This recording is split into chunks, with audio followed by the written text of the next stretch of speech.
I would say that one of the probably, as much as we try, one of the areas that the city of Macon needs to do a better job in that communicating with citizens.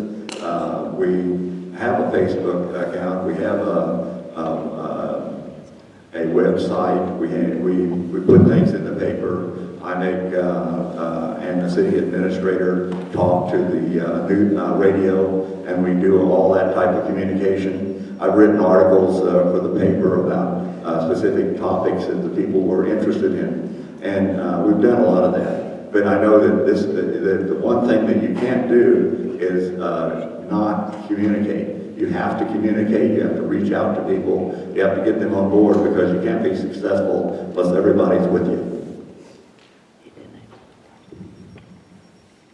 Reading citizens from Macon County, the biggest problem is communication.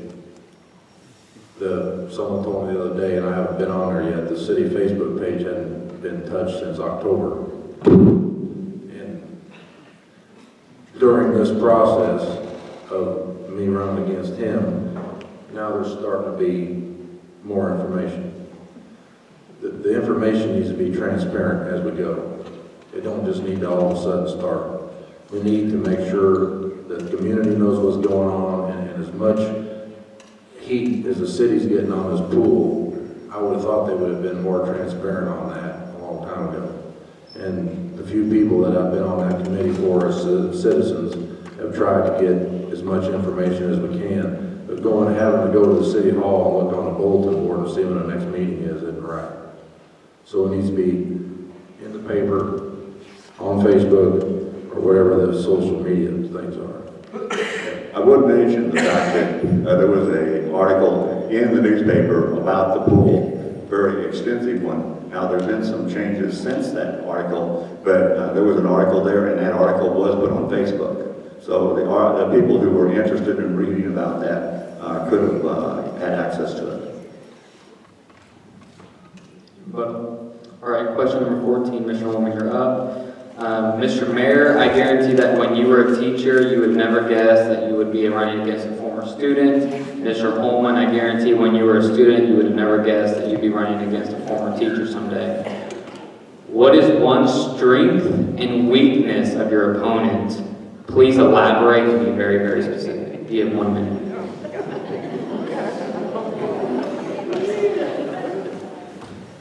I'd say the weakness would be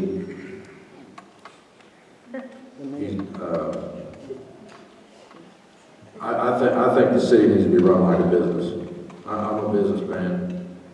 He's not, no offense. And he was a good teacher. So there should be a way to, I mean, he has a natural ability to communicate as far as, talking to the public and stuff like that. I do too, but I'd say that'd be a good strength and weakness. So just last question, you said the city's having a hard time communicating, and now you're saying... Well, I'm talking about verbally. I mean, the times have changed. When I was in his class, we were working with DOS. That's, people don't know what that is anymore. But now, times have changed, and the communication thing, I mean, he may go down there in the mornings and work for a few hours and wait for people to come in and talk to him or whatever, I don't know. We're talking about communication. So, I'm not saying I'm going to be down there every morning, but I will know what's going on by email and media outlets and talking to the city administrator, police chief, fire chief, and make them street department head. All right, Mr. Mayor. I would say that probably the most obvious positive trait that Cal has is he's ambitious. He likes to accomplish things in his life, and I think that he's a good business person. I think that he's built some wonderful facilities into the community. I talked to Cal the other day, and I told him the same thing I'm saying right now. It's not, I have nothing personal. Let me put out, when I ran for mayor, I've never said anything bad about a person who ran against me in any case. I just saying that I would like to compliment him on his, it seems like he's a very caring father. He's a lot of things about talent that are admirable. I just wish that he would wait a couple of years before he did this.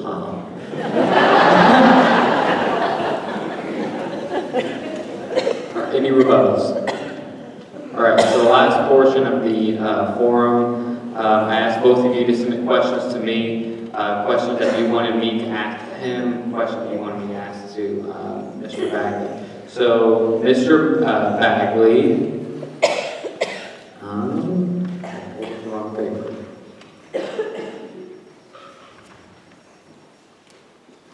Mr. Bagley, what are your 3 biggest accomplishments while in office, and what did you do to contribute to these? You have a minute and a half to answer.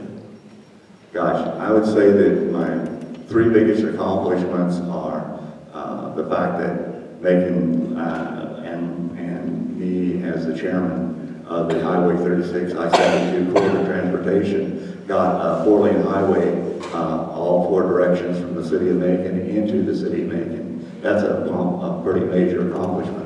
I think that the fact that I've been able to communicate to the citizens well enough to understand the need to do something to stop the flooding and improve the parks of the community, to fix the fire trucks and help improve the fire department, and also to begin a process of working on improving the streets of Macon. These are the 3 things that are pretty significant. And let me also point out there's lots of other stuff that we've done. We have done some other very important things for our community also. All right, and then the second question is, what are you doing for the young citizens in Macon to keep them living here? You have a minute to answer.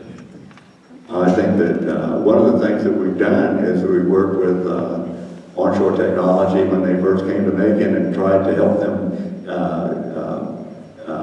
be around here so that young people could get jobs working in the IT field. We worked with Central Methodist University with classes that people could take here and work towards their degrees. One of the things that we need to do, and things that we've done, is that when young people come to Macon and they need help, the city of Macon has worked with them and tried to help them through an entrepreneurship, through the economic development, to create new jobs and create new businesses for themselves. I think people need to build their own success. The city cannot build a success for a person. All the city can do is help them. All right, Mr. Holman. Mr. Bagley submitted these questions. If you're elected mayor, will you be attending the 2 days of the Missouri Municipal Elected Officials Training to learn about the legal issues related to governing? Since it's a yes or no answer, you have Yes. 30 seconds. Okay. Second question is, if you're elected, are you planning to keep the current appointees to the Planning and Zoning Board, the Board of Adjustments, and the Macon City Park Board until their terms expire, or do you plan to replace them immediately? Mayor Bagley also wanted me to include the city administrator too. You have a minute to respond. I'm not doing this to replace people or none of that. I just want the city to progress, and I do think that there needs to be some training done, like on the city street department. But replacing people, I don't have any intentions of doing that. All right, the last question before closing, or the last 2 questions. Mr. Bagley, will you defend the police department if elected mayor or re-elected mayor? Sometimes our police get thrown under the bus. Will you defend them? Do you have faith in the abilities of our local law enforcement to conduct a fair investigation and bring guilty parties to trial without prejudice? You have a minute and a half to respond. I'm not really sure. Throwing something under a bus, is that? Yeah, sometimes the police get thrown under the bus through the public, through the media. Will you defend them? Well, I've always defended our police department. We work well with I think we've got an outstanding police chief. I think that we constantly look for the best officers to serve in our community. We work with them. We'll make sure that they get the proper training. The new chief has come up with ways of getting that training more economically than in the past. So we're going to save some more money, and that can be used within the police department for other resources. The last person in Macon that would throw one of our policemen under the bus would be me. Strongly. Say that again. Will you defend the police department if elected mayor? Sometimes our police get thrown under the bus, publicity and all that stuff. Will you defend them? Do you have faith in the abilities of our local law enforcement to conduct a fair investigation and bring guilty parties to trial without prejudice? Yeah, I mean, I'm not on the inside. You would have more information on who's doing their job and who isn't as far as that goes.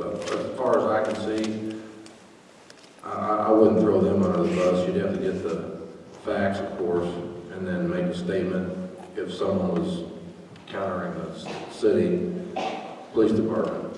And then you need to get all your facts in straight and then go to the paper or whatever the issue may be.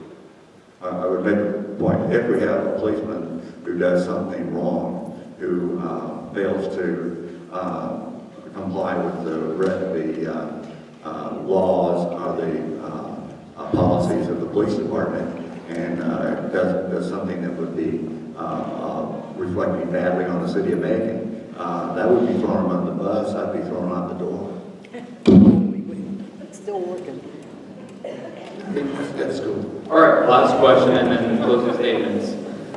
Mr. Holman, you're up first. What is your overall view of this election? There are many citizens that want change, and all due respect believe that you, Mr. Mayor, haven't done the best of job, but are skeptical of you, Mr. Holman, with conflict of interest and a stench of personal gain if you got elected. You have a minute to respond. I don't understand why people think I would get, you say financial gain? Yes, sir. There's no financial gain. The city has a bid process. They give them to the city clerk, they're open at city council meetings, and I've never seen them not choose the lowest bid. I missed the sidewalk bid last year by $1,000 on $175,000, and I didn't get it, so, well, this isn't about me. I'm doing this for the people. I want to see growth, I want to see things moving, and I don't believe, I don't think we're moving fast enough, we're moving at all. I mean, there's a lot of projects I do around town, like Weller Place I just built. I built Boone Hart Center. I did that, I negotiated all that with Boone Hart down there myself, and that's a nice facility, and really, it's going to be a nice medical area up there. So, I think that that's that. All right, Mr. Mayor, can you repeat the question? What is your overall view on this election? There are many citizens that want change, and all due respect believe that you, Mr. Mayor, haven't done the best of job, but are skeptical of Mr. Holman with conflict of interest and a stench of personal gain if he got elected. You have a minute. I know I'm not going to impugn anybody's motives for why they're running or what they're doing. That's just not my style. I believe that